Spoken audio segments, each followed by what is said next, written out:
I'm sure everyone, even non-furries, have stumbled across a furry character and took a liking to them. That's pretty normal, but that's only semi-relevant to what I'm talking about today. Hello everyone, I'm Solarsaber, and today I'll be going over characters that are furry bait. Let's start, of course, on what the definition of furry bait is. In my words, a character that is furry bait almost always grabs the attention of furries, and in most cases is designed to do so. For example, a character like Mickey Mouse is not furry bait.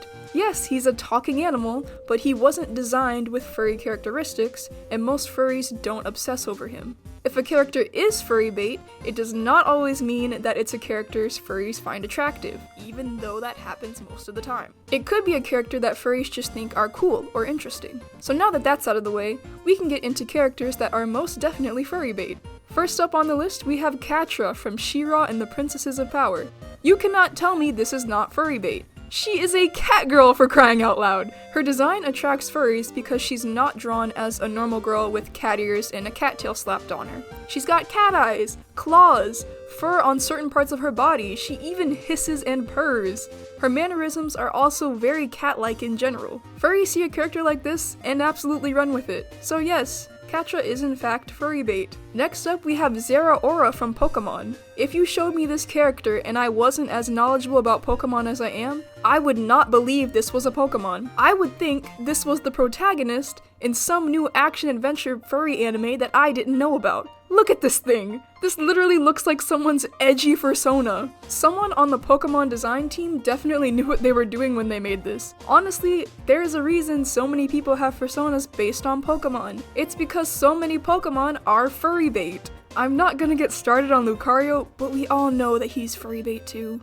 Moving right along, Enid's dad, Bernard from OKKO, is without a doubt furry bait. Bernard is a reverse werewolf, so he's a wolf all the time except on a full moon, where he turns human. He's the friendly neighborhood dad, he just happens to be a wolf most of the time. My main evidence for his design being one with furries in mind ties back to his character designer. Bernard was designed by Stevie Borboya, and while I don't have proof Stevie is a furry, they have made original characters that are furries. So I mean that's gotta be something, right? Anyways, another furry bait character is Haida from Aggretsuko. I know every character in Aggretsuko is a furry, and I know you can make the argument that all of them are furry bait, but Haida is by far the most popular character with furries from the anime. I don't have a super good explanation as to why, but I think it's because he's a canine, which is the most popular kind of animal in the furry fandom. And he's a really awkward nice guy that a lot of furries can relate to, except in Season 3. Season 3 absolutely killed my love for Haida, but we're not gonna go into that.